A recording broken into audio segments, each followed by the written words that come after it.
Rise and shine on Australia's Vision Christian Radio. Phil, listen, it's coming up to Easter. Easter's just around the corner, though. If it goes by, like, let me get old-fashioned here for a second. We've got Brett and Kate on the line. You need to introduce them. Brett and Kate, good morning. Focus How on the are family, you? because I know Brett and Kate will feel me here. This is what I've been complaining about. We haven't even said hi. I'm just concerned about feeling old-fashioned. Let's talk to Brett and Kate.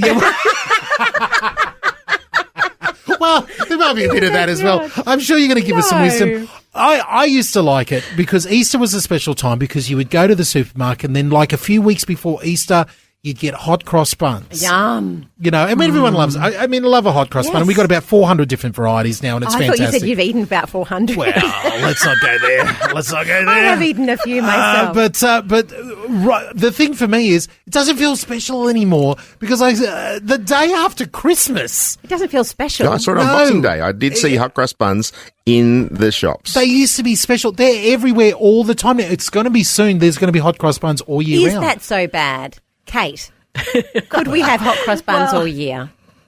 Look, I've gone gluten-free, and I'm just going to say this. Gluten-free hot cross buns is not where it's at. We're praying It's very, for you. very sad. Oh, no. Sad. Talk about suffering over Easter there. My goodness. I know. Yeah, It really is a first world problem. it really is. That is true. There's a lot of excitement at Easter about Easter eggs and hot cross buns. Yes. But I am curious, we're hoping there's a deeper meaning there. How do we get kids on board and other family members with going beyond the hot cross buns and the Easter eggs, which we love? Well, I have to acknowledge that is part of the memories, as DJ was saying, that these are the memories that you're, reflecting upon. But it's also, why are we celebrating? We say the same thing at Christmas time. Why are we celebrating his birth? Now we're actually celebrating his death. But most importantly, we're not only celebrating his death, we're celebrating his resurrection and why that had to take place. And our children need to actually have a greater understanding. And there's a variety of different resources. We at Focus on the Family Australia have a number of resources to help, navigate that, to some crafts, some activities, getting the kids learning, but it's also telling the story. And that is the most important thing of this season. You've got 3 boys. They're grown up now, and people have got different stages of life are listening. They might have grandchildren, they might have nephews and nieces, or involved in dealing with the kids. How do we get the kids past all the trappings that they see around them? It's very hard to compete with colourful Easter eggs and Easter bunnies out there. How do we get them to go back to the actual meaning behind Easter? Well, I guess it's got to be a lifestyle. We're teaching our children all along the way about Jesus.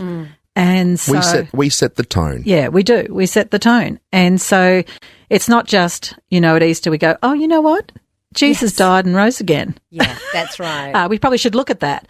No, that's the basis of the gospel, So hopefully we're doing that all along the way. So when it's on its way coming, we're talking about it and the significance of it and all of that. And it doesn't mean they can't have fun with their hot cross buns and their Easter eggs. We used to hide bunnies and eggs in the garden. And sometimes we'd find them a couple of months later. We hid that well. You win. And the thing is, we used to have to put each boy's initials on them so they wouldn't steal somebody else's and end up with more than their fair share. Yes. And so if they found somebody else's, they had to leave it there. But it's a matter of teaching them all along the way the significance of the day and the 3 days and sitting back and understanding even the symbolism. I mean, we looked at it from the Jewish perspective, the symbolism, and it was beautiful. It really was beautiful. And we watch our kids now. We've got one who's got a 4-year-old. And this is not necessarily about Christmas, but it's about teaching them about God all along the way. And one of them said, one of the grandson was yelling, and his uncle says to him, well, you did that. If you're yelling, the walls will come tumbling down. And he says, only if I walked around it 7 times. Oh, I love it. And so he knew about the walls of Jericho because his parents are teaching him That is so and about good. God's faithfulness. So it's our job to be teaching them, as they go to sleep, rise up, sit at the table, walk along. It's up to us to be teaching them at all stages. Well, we're talking to Brett and Kate Ryan from Focus on the Family, and we're talking all about Easter. It's Easter time. There's lots of Easter in the shops. DJ's been eating, well, I have too, a lot of hot cross buns and, of course, the Easter eggs as well. And, look, guys, one thing that has been a part of our family now, probably since the kids became teenagers, was I really wanted to make traditions in our home that centered around Christ and that the kids would remember as they growed up. And one of the things that happened during Easter was Passover's part of Easter that we often don't talk about as much. And so I started doing a Passover dinner with our family. Now, we don't do it properly at all. We have roast lamb and there's, we do have dessert, sparkling grape juices on the table. But they do seem to love that. And it's become something the kids talk about throughout the year as coming up. Was that something that you did as a family, or there moments and traditions around Easter that perhaps you celebrated? Oh, we did. And I think it's not just the Easter time. It's creating those family traditions that actually centre back to the joy and the levity and the fun and the positive experiences going through those traditions. And when you do it, say at Passover, it actually puts the two together. Family traditions, but also centre them on Christ. Yeah. And we at Focus want to continue to help mums and dads have those things, because sometimes it's sort of where do you start? Yes. Well, start somewhere. It doesn't have to be bigger than, Ben-Hur. It has to just start something that you might do, like walking through the Palm Sunday. Why do we celebrate Palm Sunday and have some leaves around the place? And, let's talk about it. Have some leaves around the place.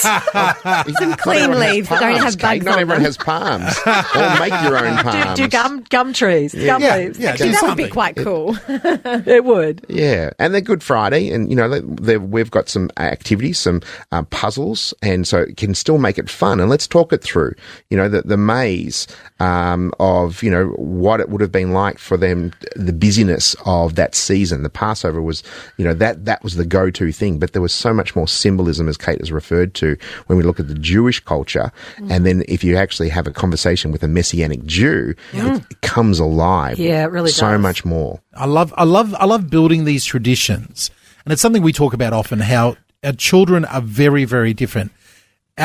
With my three boys, I have one who is a lot like me and remembers everything visually. So photos and videos, that's how he remembers everything.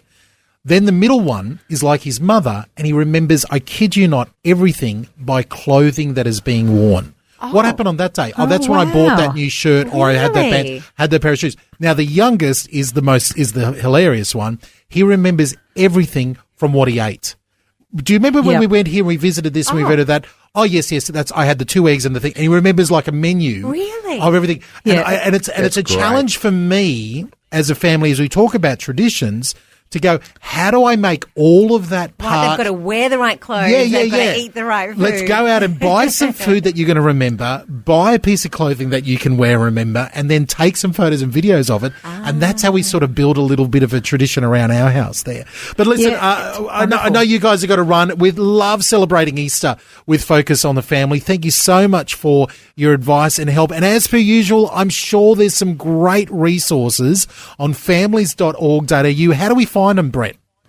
They can go to our download, and there's Walking Through Holy Week, bringing the Easter story to life for your kids. And there's another one, Holy Week devotional, and that might be really helpful just to have some reflection questions. Not only for the kids, bear in mind, it's actually good for adults to do those reflection questions as well.